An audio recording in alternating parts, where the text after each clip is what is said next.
Toda madrugada, sempre por volta das 13h15, ela chamava pelo mesmo nome. Era um sussurro frágil, quase uma prece. Lucas, meu filho. No começo, eu achava que era delírio, confusão da idade avançada, da medicação, da dor. Mas quanto mais eu ouvia, mais algo dentro de mim se inquietava, porque aquele chamado, aquela forma de pronunciar meu filho tinha um peso, um tipo de dor que não se inventa. A história começa numa ala tranquila, sem muitas ocorrências. A paciente em questão era a Dona Amália, 87 anos, lúcida até demais pro estado clínico em que chegou. Fígado comprometido, pressão instável, coração cansado. Mas a cabeça era afiada como uma navalha. Chegou numa tarde de segunda-feira. Estava com um lenço antigo nas mãos, dobrado com cuidado, como se fosse o último tesouro que lhe restava, e ao ser recebida, olhou nos olhos de todos com uma gentileza que parecia saída de outra época. Boa tarde, querida.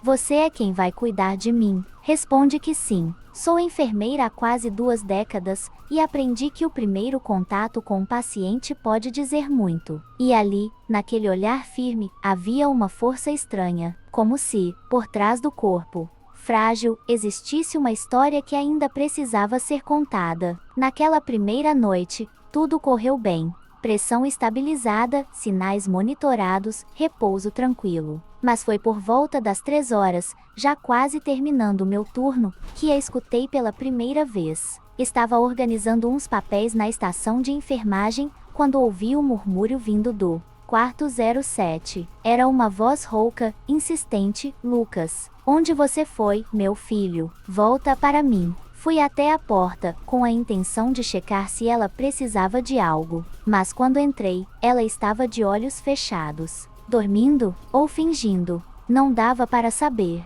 Voltei pro posto, com aquela frase ainda ecoando na mente. Volta para mim. Uma frase simples, mas dita com tanta dor que parecia cortar o ar. Na segunda madrugada, mesma cena. E na terceira, também. Àquela altura, eu já sabia que viria. Começava às 13h15 e durava uns 2, 3 minutos. Um lamento, um chamado, o mesmo nome, a mesma saudade. Comecei a perguntar discretamente para os colegas do plantão, alguém sabia da história dela. Parentes, visitas, documentação, mas nada aparecia. No prontuário, nenhum contato de emergência, apenas um endereço antigo e uma ficha desatualizada. Era como se ela tivesse vindo sozinha, como se o passado tivesse sido apagado. Na quarta noite, esperei. Fiquei parada, do lado de fora do quarto, sem bater, sem intervir, apenas ouvindo. E foi nessa noite que, pela primeira vez, ela não só chamou pelo filho, mas chorou, um choro contido, silencioso, como quem já não tinha mais forças para gritar, apenas lamentar. Voltei para casa com aquela cena grudada na cabeça. O cansaço do plantão parecia menor do que a inquietação que tomava conta de mim. Quem era Lucas? Onde estava? Porque aquele nome voltava sempre nas madrugadas. No dia seguinte, fiz algo que raramente faço. Tirei um tempo da minha pausa para sentar ao lado dela, sem estetoscópio, sem prontuário, sem rotina. Apenas sentei. E ela percebeu. Você quer perguntar, né? Ela disse, sem que eu dissesse nada. O quê? Sobre o nome. Eu sei que chamo por ele à noite. Às vezes, nem percebo, mas sei que escutam. Engoli em seco. Não esperava que ela tocasse no assunto. Fiquei em silêncio, esperando que ela continuasse. O Lucas foi embora há muitos anos. E não voltou mais. Não sei onde está, se está. A voz dela falhou.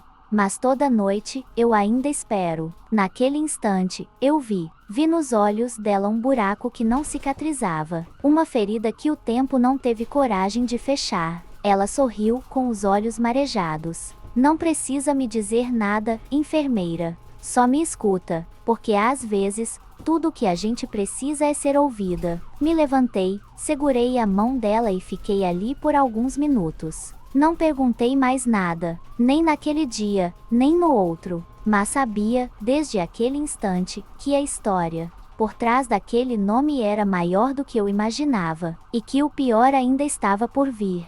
2 noites depois daquela conversa, a rotina voltou a pesar. Emergência lotada, 2 intercorrências no mesmo horário e o som constante das máquinas de monitoramento dificultando até os pensamentos. Mesmo assim, às 13h15, como um relógio doloroso, lá estava ela de novo, Lucas, meu filho. Mas algo estava diferente naquela madrugada. O tom de voz não era mais um pedido, era um adeus. Senti um aperto no peito. Larguei os papéis que segurava e fui até o quarto. Ela estava acordada, olhos fixos na parede, como se visse algo que eu não via. Toquei em seu ombro com delicadeza. Dona Amália, está tudo bem. Ela virou devagar, sorriu fraco e apontou para uma pequena bolsa marrom no criado mudo. Tem uma coisa para você ali. Se eu não acordar amanhã. A frase ficou presa no ar. Não era uma despedida qualquer. Era como se ela soubesse.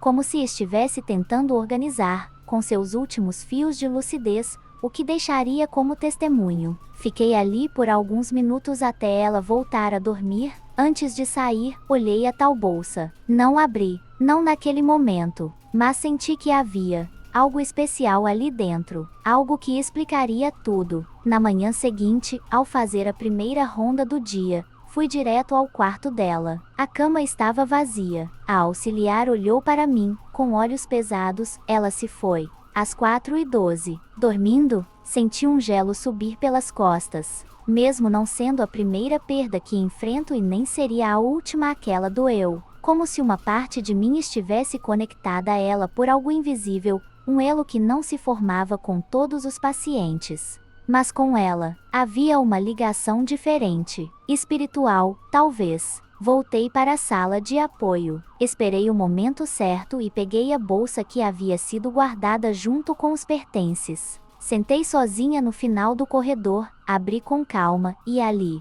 dentro encontrei algo que me tirou o ar. Uma fotografia antiga, em preto e branco. Era ela, jovem, ao lado de um menino de mais ou menos 6 anos. Cabelos escuros, expressão doce. Atrás da foto, uma frase escrita à mão, com caneta azul já desbotada, para a única razão de tudo, Lucas. Mamãe te espera sempre, onde quer que você esteja. Mas o que mais me surpreendeu foi o verso inferior do papel. Uma assinatura de um hospital. Hospital Municipal Nossa Senhora da Luz. E a data, 1989. Fiquei ali, paralisada. Aquela imagem antiga parecia conter um grito, um pedido, uma história silenciada. Contei o que havia encontrado ao médico plantonista, que prontamente autorizou que eu investigasse os registros daquele ano no sistema. Uma busca difícil. A digitalização dos arquivos era precária e muitos dados estavam perdidos. Mesmo assim, com a ajuda do setor administrativo, conseguimos encontrar algo. Um prontuário, com o nome completo dela. E, anexado, um boletim de ocorrência de mais de 30 anos atrás, desaparecimento de menor Lucas Autor de Souza, 6 anos, filho de Amália de Souza. Não havia mais nenhuma informação além disso. Nenhum desfecho, nenhum reencontro. Apenas uma mulher que passou 3 décadas voltando àquele hospital em busca de alguma resposta, algum sinal, alguma chance de ouvir mãe de volta. Fiquei com aquilo entalado no peito por dias. Mas foi só quando recebi uma ligação do arquivo geral do hospital que a ficha caiu de vez. Enfermeira Clara, você ainda está com a foto da Dona Amália. É que achamos algo nos registros físicos, da época do desaparecimento. Um depoimento dela, manuscrito. Corri até lá, peguei o papel. Era uma carta. Se eu não encontrar meu filho, que pelo menos esse lugar lembre que ele existiu. Ele é minha história. E mesmo que os anos me apaguem da memória de todos, que este hospital nunca esqueça, eu o amei até o fim. Amália, 1990. Voltei para o mesmo banco, no mesmo corredor onde havia lido a carta. Ali, sozinha, senti que Dona Amália tinha deixado mais do que uma história. Ela havia deixado um legado silencioso de amor que sobreviveu ao tempo, ao abandono, à ausência. E naquele instante, entendi por que ela chamava por ele todas as madrugadas. Era o ritual dela, um chamado que nunca foi respondido, mas que manteve seu coração pulsando até o último dia. A maioria das pessoas vê a velhice como o fim, como se ali só restasse o cansaço, a dor e a espera pela morte. Mas Dona Amália me ensinou que, mesmo quando o corpo se entrega, o coração de uma mãe continua gritando por amor. Ela não morreu chamando o filho por hábito. Chamava porque ainda o sentia, porque há ausências que fazem mais barulho do que qualquer presença. E naquela madrugada, com seu último chamado, ela não pedia mais que ele voltasse. Ela dizia: pode ir, meu filho. Agora, mamãe vai descansar. Na terceira madrugada após sua partida, eu já não estava de plantão, mas não conseguia dormir. O rosto de Dona Amália insistia em aparecer cada vez que eu fechava os olhos. O quarto 204 parecia ainda ocupado dentro de mim, como se sua presença permanecesse lá pairando como uma névoa emocional impossível de dissipar. Voltei ao hospital no dia seguinte. Mesmo fora do turno, pedi à supervisora para passar na ala onde ela costumava ficar. Sabia que o quarto já havia recebido outro paciente, mas algo me puxava até lá. Um tipo de saudade que nem fazia sentido, já que eu a conhecia havia pouco tempo, mas a verdade é que o pouco com intensidade vira muito na alma. O quarto estava vazio. O novo paciente havia recebido alta naquela manhã. Me sentei na cadeira encostada perto da janela. A luz da tarde entrava suave e um silêncio reconfortante tomava conta do ambiente. Foi então que escutei, baixo, quase imperceptível: mamãe. Travei. Aquilo não podia ser. Virei o rosto lentamente na direção do som. Não havia ninguém. Saí do quarto com o coração acelerado, mas sem falar nada. Talvez fosse coisa da minha cabeça, misto de saudade, exaustão e o impacto emocional daquelas noites. Voltei para casa ainda mais inquieta. Na madrugada seguinte, aceitei cobrir uma colega e reassumi o plantão. Tudo corria normalmente até que, às 13h12, ouvi pela central de rádio interna: enfermeira Clara, chamada urgente. Na recepção, um menino desacompanhado foi deixado no portão de entrada. Saí correndo. Ao chegar, vi a cena: um segurança segurava pela mão um garoto de aproximadamente 6 anos. Descalço, com a roupa suja e um olhar que misturava medo e cansaço. Ele não dizia nada, apenas segurava firme um pedaço de papel amassado. Me abaixei diante dele. Oi, meu amor. Está tudo bem? Qual é o seu nome? Ele me olhou nos olhos por alguns segundos e respondeu, com a voz mais baixa e firme que já ouvi: Lucas. Arrepiei dos pés à cabeça. Lucas? Quem te trouxe aqui? Ele apenas estendeu o papel. Abri. Era um bilhete escrito com uma caligrafia trêmula: sei que essa criança precisa ser cuidada. Ele não é meu filho, mas precisa de alguém que veja ele de verdade. Se existe uma enfermeira chamada Clara, por favor, entregue a ela. Não havia assinatura, nada mais. Nenhum dado que indicasse de onde ele veio, quem o deixou ali, ou por que escolheram justamente aquela madrugada para isso acontecer. Levei Lucas para a triagem. Estava bem fisicamente, mas extremamente retraído. Não falava com ninguém. Até que, no momento em que o coloquei no leito para o exame, ele segurou meu braço com força e disse: você tem cheiro de casa. Naquele instante, as lágrimas vieram sem aviso. O que aquilo significava? Que conexão havia entre esse menino e Dona Amália, ou com tudo aquilo que havíamos vivido nas madrugadas anteriores? Pedi autorização para acompanhar o caso de perto. Nos dias seguintes, Lucas começou a falar mais. Disse que vinha de um lugar escuro, onde as pessoas gritavam muito. Que nunca teve uma mãe de verdade. Que ouviu uma voz dizendo: vai até ela. Perguntei quem era ela. Ele respondeu: a senhora de cabelo branco. Ela disse que você ia cuidar de mim. Meus olhos marejaram na hora. Era impossível, e ainda assim era real. O mesmo menino do retrato antigo. A mesma idade, a mesma presença. Ou apenas uma coincidência absurda do destino que resolveu me ensinar algo que os livros de medicina nunca ensinaram. Lucas foi encaminhado ao conselho tutelar, como manda o protocolo.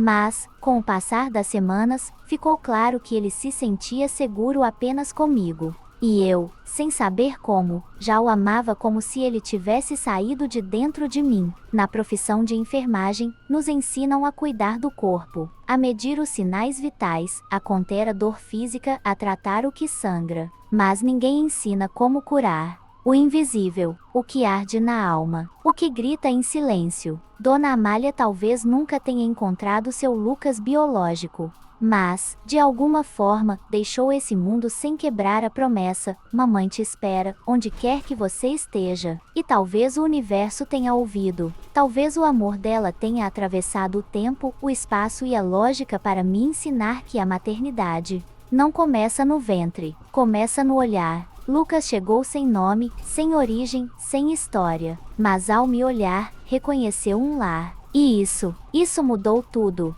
Faziam algumas semanas desde a chegada de Lucas. Mesmo ainda sob tutela do Estado, ele passava boa parte do tempo no hospital. Era como se todos ali soubessem, mesmo sem verbalizar, que algo maior estava acontecendo. Ninguém questionava minha proximidade com ele. Pelo contrário, os próprios colegas diziam que ele só melhorava quando estava perto da enfermeira Clara. Aos poucos, Lucas começou a participar das rotinas simples. Ajudava a carregar curativos vazios, arrumava os brinquedos da ala pediátrica e me acompanhava nas visitas aos pacientes com um cuidado e um olhar observador que não combinavam com sua idade. Num sábado à tarde, estávamos no jardim interno do hospital. Era um dos poucos momentos tranquilos do plantão e ele desenhava em silêncio. Usei uma folha do bloco de anotações e pedi para ele desenhar uma coisa que o deixava feliz. Depois de pensar por alguns segundos, ele desenhou duas figuras. Uma mulher de jaleco branco e um menino segurando sua mão. Quem são eles? Perguntei, com o coração disparado. Ele não respondeu de imediato. Só sorriu e disse: é a gente. Aquilo me desmontou. Não falei nada. Apenas segurei a mão dele e fiquei ali, deixando o silêncio dizer tudo. Mas a cena que nunca mais saiu da minha memória aconteceu dias depois. Era madrugada novamente, como sempre. A ala pediátrica estava calma, e eu estava anotando observações no computador, com Lucas sentado ao lado, cochilando. De repente, um médico residente recém-transferido entrou, procurando por mim. Ele ainda não conhecia Lucas, e ao me ver, perguntou em voz alta: enfermeira Clara, esse garotinho é seu filho? Antes que eu pudesse responder, Lucas se levantou e disse, com toda a firmeza do mundo: sou sim. Eu sou filho dela. A sala parou. Não havia mais dúvidas. A partir dali, algo tinha se selado entre nós. O olhar dele, a segurança ao falar, a convicção de que eu era, de fato, alguém que ele reconhecia como mãe, me fizeram entender que a ligação entre duas almas não precisa de genética, precisa de amor. Fui até a direção do hospital e pedi algo ousado: queria iniciar o processo de adoção. Mesmo sabendo que não seria simples, que o histórico de Lucas era obscuro, que ele sequer tinha certidão de nascimento confirmada. Eu não conseguia mais imaginar a vida sem ele. Entreguei o pedido, junto com uma carta escrita à mão. Nele, contei toda a história. Falei de Dona Amália, dos bilhetes, dos sonhos, das madrugadas, do momento em que ele me chamou de mamãe. A diretoria, emocionada, garantiu que daria apoio total. As assistentes sociais começaram a agir com rapidez. E o juiz responsável pelo caso, ao ler os relatos médicos, pedagógicos e emocionais, disse algo que também não esquecerei: esse garoto não precisa ser adotado. Ele já foi. Mas o detalhe que mais me tocou foi o nome que Lucas escolheu para si, ao oficializar os documentos. Sentado diante do psicólogo, lhe perguntaram como ele gostaria de ser registrado. Ele respondeu: Lucas Amália, para não esquecer quem trouxe a gente até aqui. Na enfermagem, lidamos com finais o tempo todo. Final de tratamentos, de dores, de vidas. Mas o que nem sempre percebemos é que alguns finais também são começos disfarçados. Uma mãe que ouvi naquela noite não foi apenas uma palavra dita por uma criança carente. Foi a materialização de um laço profundo, inexplicável, construído nas entrelinhas do sofrimento, do cuidado e da entrega. Lucas me salvou tanto quanto eu o salvei. E o mais bonito disso tudo é saber que, mesmo sem laço de sangue, mesmo sem um passado em comum, encontramos no presente uma nova chance de futuro. Ele agora dorme num quarto com brinquedos e livros. Vai à escola, tem medos e sonhos. E todas as noites, antes de dormir, me chama para dar boa noite. Com a mesma firmeza que usou no hospital, ele repete: "Boa noite, mamãe." E é nesse momento que entendo que tudo valeu a pena. Já se passavam meses desde que Lucas passou a viver comigo. Aos olhos de muitos, parecia apenas o desfecho emocional de uma história bonita. Mas o que poucos sabem é que a verdadeira virada aconteceu quando fui chamada para dar uma palestra em uma universidade local. O tema: o impacto emocional da enfermagem em casos de abandono infantil. Relutei em aceitar. Falar sobre o que vivi com Lucas era algo ainda muito sensível, mas algo me dizia que compartilhar poderia ajudar outras pessoas. Respirei fundo e aceitei. Na noite da palestra, o auditório estava lotado. Estudantes de enfermagem, médicos residentes, professores e até alguns colegas do hospital estavam lá. Quando comecei a falar, percebi que todos esperavam um relato técnico, com dados, diagnósticos e protocolos. Mas eu não falei de números. Falei de olhos. Dos olhos de uma criança ferida, que me perguntaram mamãe, sem sequer saber o próprio nome. Contei sobre a primeira noite, sobre o bilhete de Dona Amália, sobre os sonhos, o laço invisível e, por fim, o momento em que ele me chamou de mãe em voz alta, diante de todos. O silêncio naquela sala era absoluto. Vi lágrimas nos olhos de quem sequer acreditava em emoção dentro da profissão. E então, no final da palestra, pedi licença ao público e chamei alguém ao palco. Lucas entrou pela lateral, segurando um desenho nas mãos. Era o mesmo de antes, uma mulher de jaleco branco segurando a mão de um menino. Esse é o desenho da minha mãe. Ela cuida das pessoas. E cuidou de mim. As palmas não foram apenas de aplauso. Foram de reconhecimento. Naquele momento, eu percebi o tamanho da transformação que estávamos provocando. Dias depois, a palestra viralizou. O vídeo foi compartilhado entre universidades, sindicatos, organizações não governamentais e até grupos de apoio à adoção. Fui convidada para falar em congressos, entrevistas, rodas de conversa. Mas mais importante do que a visibilidade foi o efeito colateral disso tudo. Outras enfermeiras vieram me procurar, relataram casos semelhantes.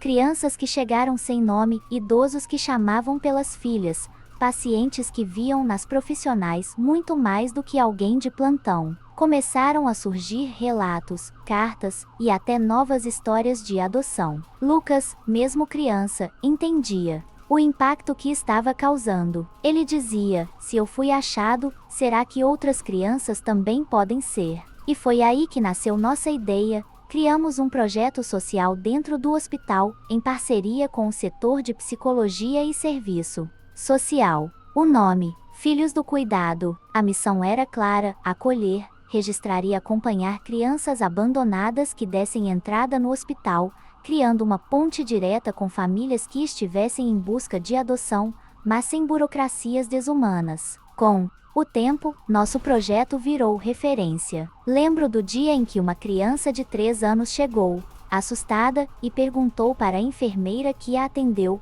"Você também é minha nova mãe?" E a enfermeira me mandou uma mensagem: "Hoje foi minha vez de ouvir." Naquele momento, entendi que a história de Lucas não era única, ela era o começo de uma mudança. Dizem que enfermeiros são anjos de jaleco, mas eu prefiro pensar que somos pontes entre a dor e a esperança, entre o abandono e o reencontro, entre o fim e o recomeço. Lucas não apenas entrou na minha vida, ele a redefiniu. Me ensinou que ser mãe é uma escolha que pode nascer no meio da madrugada, em um hospital frio, diante de uma criança sem nome e sem ninguém. E me ensinou também que, às vezes, a gente não salva uma vida apenas com remédio ou cuidado clínico. A gente salva com presença, com um olhar, Com um eu estou aqui. Hoje, toda vez que passo pelo corredor da ala pediátrica e vejo uma criança deitada sozinha, lembro da noite em que ouvi, mamãe, e sei que naquele instante, minha história começou.